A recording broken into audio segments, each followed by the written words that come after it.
Right, well, I'm totally confused now. I am still getting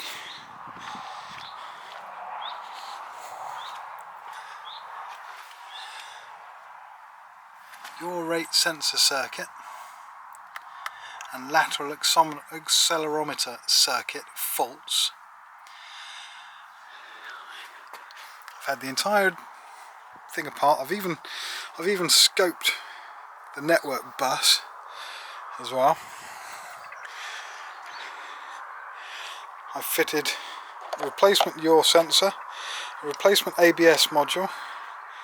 I've even run new wiring, twisted. This isn't permanent, obviously. I did this for testing, but I've run a new wire all the way from the ABS module all the way along here, all the way along here. As again, it's just for testing. So this is all new wiring all the way down to the yaw rate sensor under there. So it's all new wiring all the way up, and I get the exact same fault on both ABS modules and both yaw rate sensors. If we go back, go down view data, go to that one and that one, yaw rate sensor and lateral accelerometer.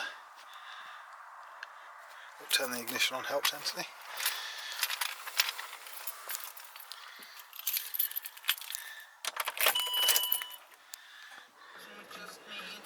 I always get those two values, and that's with new wiring, a new sensor, a new ABS module, and it doesn't matter which combination I put them all in, I get exactly the same faults and exactly the same readings. Just don't get it. And as I say, I mean, I've even scoped the network,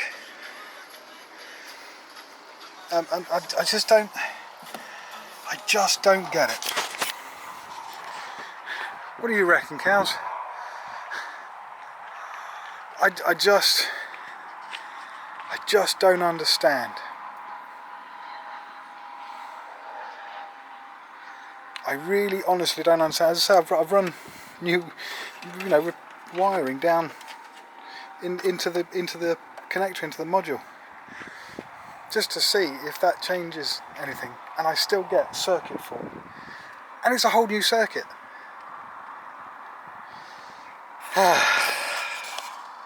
Well, we shall carry on. I'm at a loss now. If it's a whole new circuit, replacement parts, and it's a whole new circuit, how come you're still getting circuit faults? I've checked the resistance and the continuity and everything else through the wiring, and it's perfect. I've got 12 volts to the sensor. I've got a good earth. I'm just totally confused. Totally confused now. Now the only thing that I find is a bit strange, and I don't know if this is right, but if I plug in the oscilloscope into the network, we can see that we get good network communication.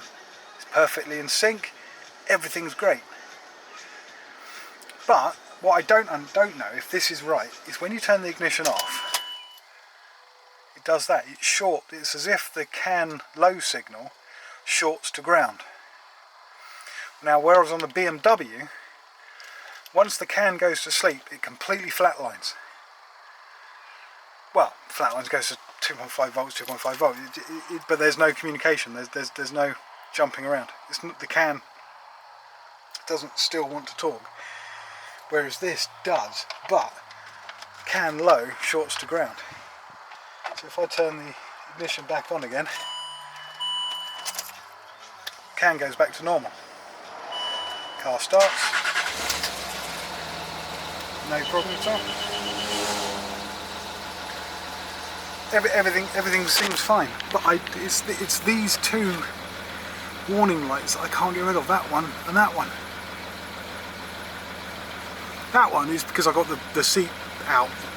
But those two, I just cannot, for the life of me, get rid of. I just don't understand it. Back to the drawing board, I guess.